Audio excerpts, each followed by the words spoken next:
Mudavadi, other cabinet secretaries, principal secretaries, my colleagues, members of parliament, ambassadors, diaspora community, good evening. It is our pleasure to have you here. Thank you so much for gathering. As Ambassador Amayo has said, time is very short because the President does have another function to get to. I just want to welcome the Cabinet Secretary to come and welcome the President. I will not read my remarks. We will have other times to have conversations. Thank you and welcome again to DC. Cabinet Secretary, fellow Cabinet Secretaries, Governor of Nyeri, and wananchi wenzetu watukufu wa mjambo. Bwana asifiwe. Asifiwe tena. Assalamu alaikum wa rahmatullahi wa barakatuh. I'm very happy to be here because I used to live in the US for a long time. I lived here for about 7 years, lived in Australia, lived in the UAE. So in terms of diaspora, I understand the issue of the diaspora. And it fills me with a lot of pleasure that our president is here to talk to you. And today it's about him, not us. I'll come back to Washington, DC, and I'll sit down with the diaspora, and we'll be able to go through issues by issues. Issues never end. We're a new government. We've been in power for only 2 months. We have a new Department of Diaspora. We have issues of consular issues, issues of passports, migration, issues of trade, issues of permits, issues of visas. So we are just starting to deal with those issues. We don't want to burden our president with those issues that I can take care of. So I'll come here and discuss those issues. But today we want to listen to the president give us his dream, his program for the Nyangaiko conference. Akaniambia wamemnyima maji. So anauliza for water. Nikamwambia for water. That's for water, wanapangalia tu hivi. It's water. Our Cabinet Secretary in charge of health, Susan Nahumicha, she's right here. Minister of Health. We have our Minister for Trade and Investment, the one and only Moses.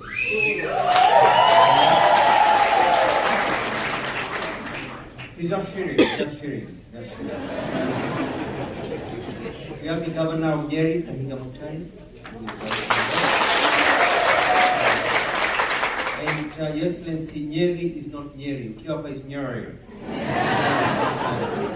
We have permanent secretaries, if they can stand up. Principal secretaries who are here, stand up. With delegation of our leaders. We also have members of parliament who have come for this function, and members of parliament, meaning Senate and National Assembly. Are there any here? Members of parliament, they are here.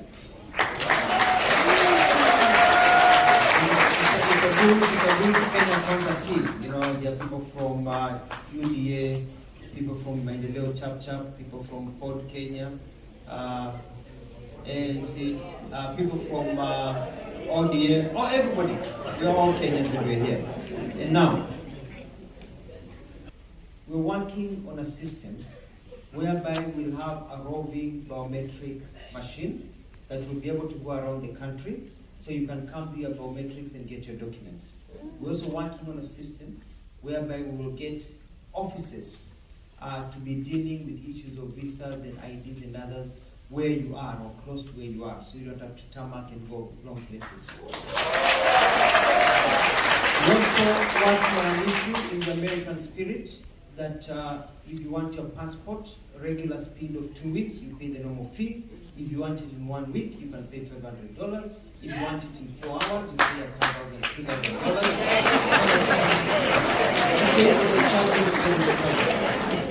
For you to be able to get the service you need when you need it. But we're also going to create a system that is predictable, so that you know when you need a document, this is what you need to do. And I think His Excellency will talk about our program of his government, to have services online so that you don't have to deal with human beings and things can be completed in Number two is that we plan to have trade offices and investment offices in basically all our missions and consulates, so that we can attract you to be able to come and become investors, and bring investors and bring products from Kenya, so we can deal with trade, because we want to go to that area of trade. And finally, we are working with a few people and a few systems, and we had a meeting with Visa and others on the issue of you being able to remit funds.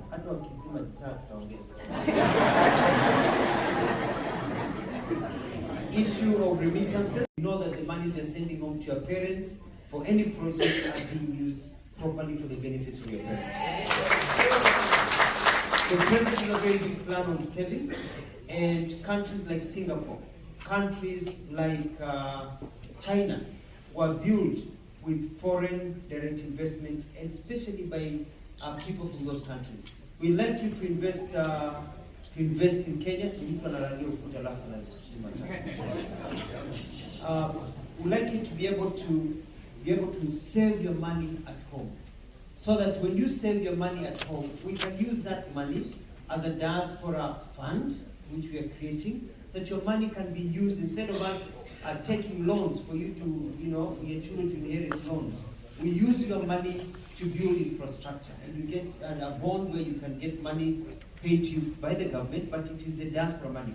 Ukifika nyumbani unaona barabara, and just like that song of Kenya, Kenya, kanyaga nchi yako kwa nguvu na raha. Utakuwa unakanyaga barabara yako kwa nguvu na raha, kwa sababu wewe na pesa zako zimejenga hiyo barabara. Hai.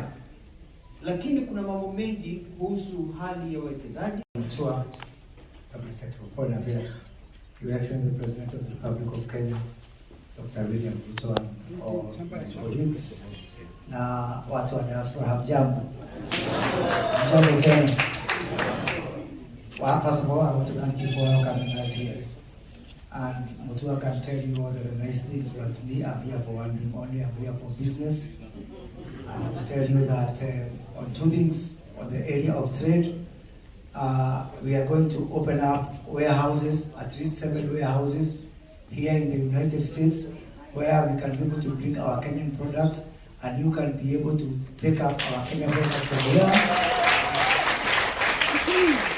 including right here from Washington, because before it has been very difficult to sell our products here. But now, even if you're from Nyeri, and the governor of Nyeri is here, you can be able to bring your product from Nyeri. Even if you don't know anybody in the US, put your goods there, and then you're going to work with the e-commerce people like Amazon and yourselves, and be able to take them from there. And by the way, for that, I'm encouraging the business people who are here to come to our warehouse, register as our distributors, and not only benefit from your remittances, but even be our own distributors and make some money here and help us to create jobs back home. As the CS has said on the area of investment, we are working together with Dr. Mutua to ensure that we make it very easy for you to remit money back home for investment using Visa and using other forms like MasterCard, so that you need your money back home. So if I have spoken in Kiambu English, it will translate it to American English. In the United States of America, and sometimes and on that, so we welcome you to Nasema Karibu. You had a few days ago. Some even came early, some have even been here for a week. They are excited to see you. And your election has extremely unified us, especially in the diaspora. So because of time, there were so many of us here who wanted to say something here. These people represent so many categories in terms of professional, grounding, and trades and many issues. Some of them were one of the most talented individuals our country can produce. And they have issues, but they are not a complaining lot. Go through the issues they have, but you know them. You were here at the beginning of this year, the month of March, when you were a candidate, and we talked You gave pledges, you gave promises. Mr. President, we are very grateful. You have honored some of them. You are a good promise keeper. And now we know you. My name is Nelly Cheboy. I am the CEO of TechLit Africa and the 2022 CNN Hero of the Year. When I found out that I was in the running for the CNN Hero of the Year, I kept thinking, I'm just a little girl from Mogotio, right? I just kept thinking I have no one. I just kept thinking that I have no shot among these Americans. You saw like I was the only Kenyan there, Mogotio was there, the rest were Americans, right? And I kept thinking that I'll just, at least my mom gets to come to New York, right? And then it turns out, there she is.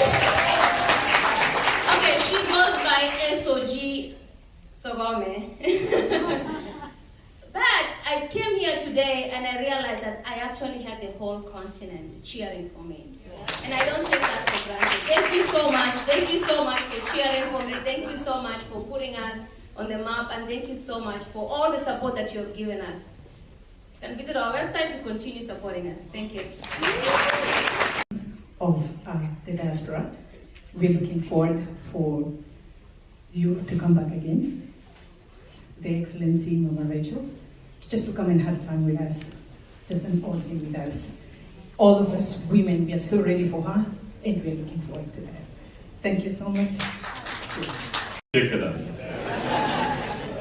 Excellency the President, fellow Kenyans, brothers and sisters, I will be very brief because time is against us.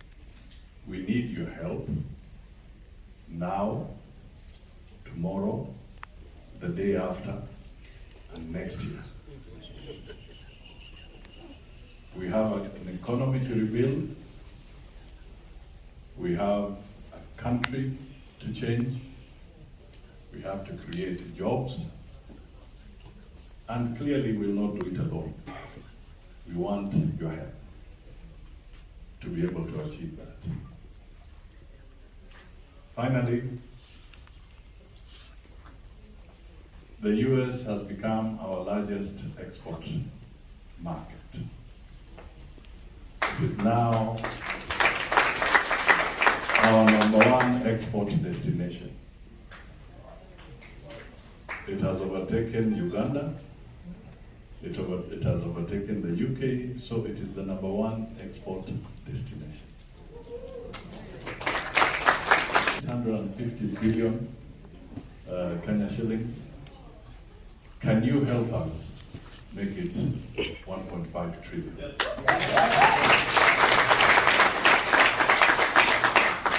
So, ladies and gentlemen, without wasting too much time, let me now request you to be upstanding. Bwana asifiwe. Hebu mnisalimie hivyo hewani. Basi, kwanza mimi nataka nichukue nafasi hii niwashukuru sana kwa kutukaribisha katika mji huu Washington DC. Asanteni sana kwa pia kutafuta nafasi. Najua mmetoka mbali. Many of you have come from different parts of the United States. You spend many hours to come so that we can have this meeting.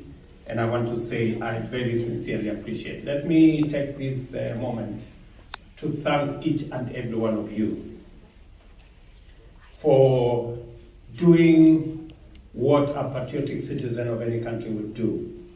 That you mind about your country, that you pray about your country, and thank you for your support. Elected from both sides of the divide, I want to say to all of you who are Kenyans, asanteni sana, thank you for giving us the opportunity to lead in our country. Whether we are on this side of the divide or on the other side of the divide, we are all leaders, and I want to appreciate that you participated in bringing this together. And let me say, this election, the election on the 9th of August was very special.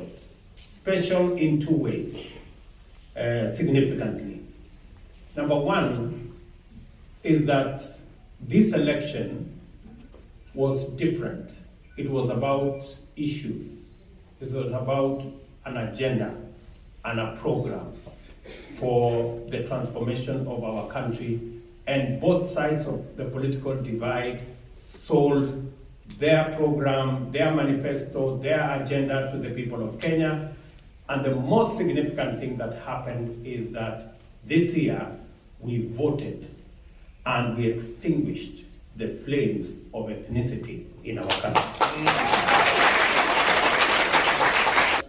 Unlike what everybody always expected of us Kenyans, being very passionate people about what we do, that we demonstrated to the whole world that we have set a new standard for ourselves.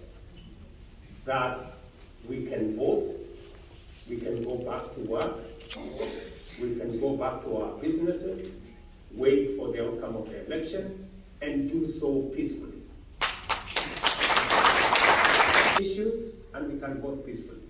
I think many people across the globe continue to congratulate us as Kenyans. In fact, I was speaking yesterday, and I was saying that to some American friends, and I was telling them possibly we had a better election on 9th of August than they did in their last election.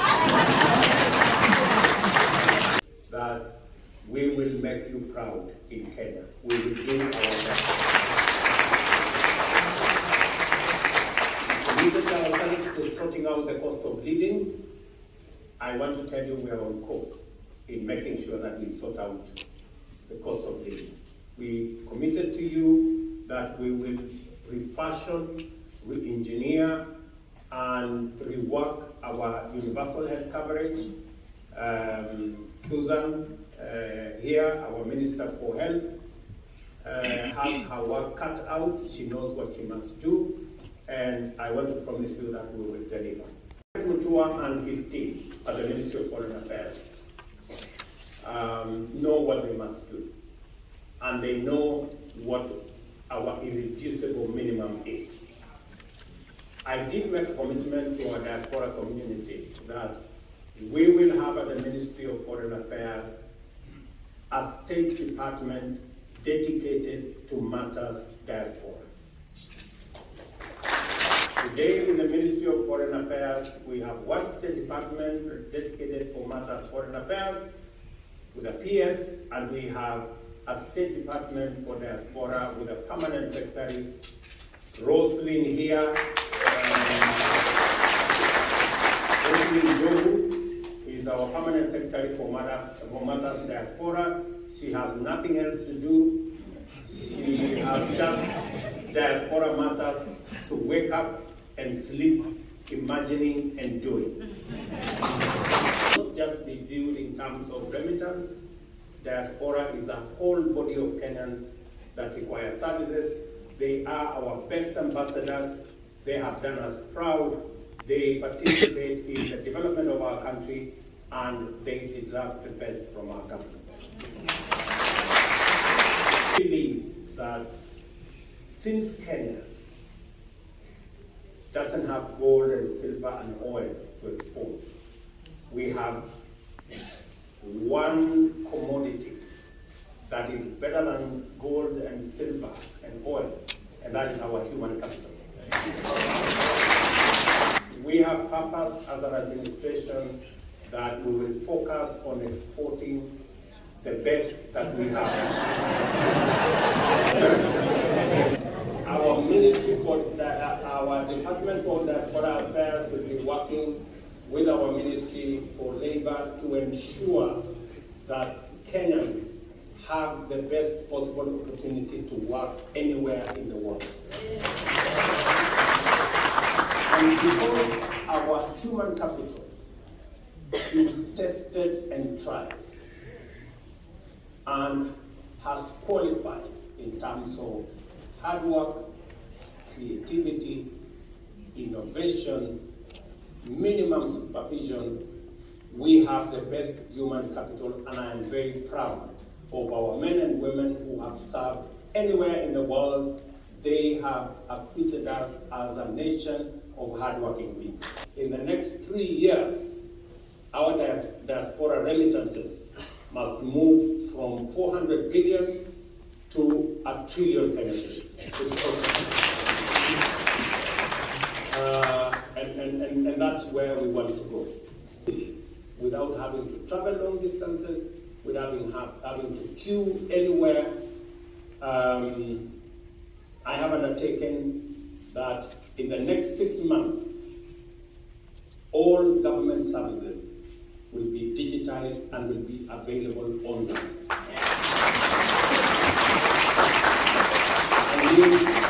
I mean all government services. At the moment, we have only 300 government services available online. But in the next 6 months, we will have onboarded 5,000 government services online and available on the digital platform, so that even when you are anywhere in the world, you can still access government services. And we have already agreed with all the stakeholders. We have put in place the necessary mechanism to ensure that that happens, and I mean in 6 months. That they must come up with a mechanism where you don't have to travel to come and look for your passport in Washington, D.C. If you're living in Minnesota, if you're living in North Carolina, if you're living anywhere in any part of the U.S., you should be able to get those services online, or they have to design a mechanism where even if biometrics are required, they should be available in your town. So that's a house somewhere in your village. We now have Bomayangu online. You can buy your flat, 1 bedroom, 2 bedroom, 3 bedroom, in any city in Kenya, online. And you can book for it online in America, and the government of Kenya, not your relative, not your brother, will underwrite. Make sure that when you buy that flat or that home online, the government of Kenya will undertake that. We will find it, it will be there, and nobody will shortchange it.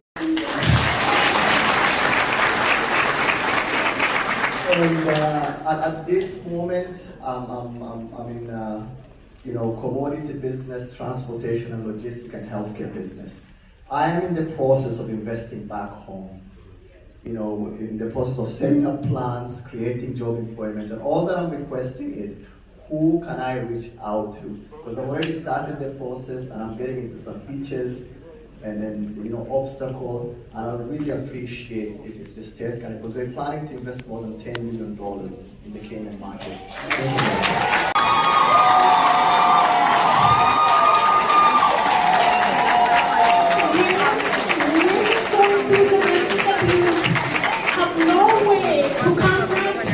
Any for emergency, 999 does not work. Women need to be able to have a chance to call when they're so far away in the village to get help. I am ready to come and build a Mani Rescue Center, and I kindly ask you to consider that for us.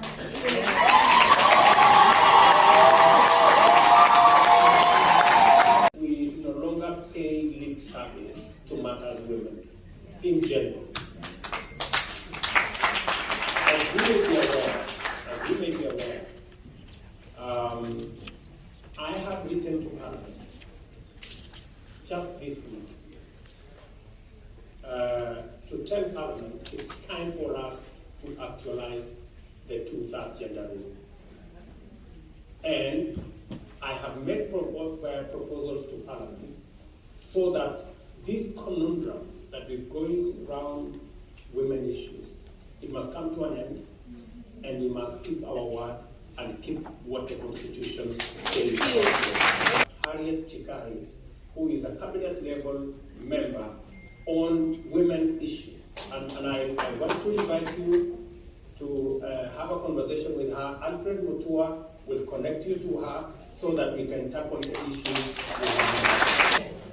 It is an issue that has come up. Many families, many of our girls, many of our workers outside Kenya sometimes are going through situations that are unpleasant. And interrogating the issue is not so much about the host countries, it's so much about us.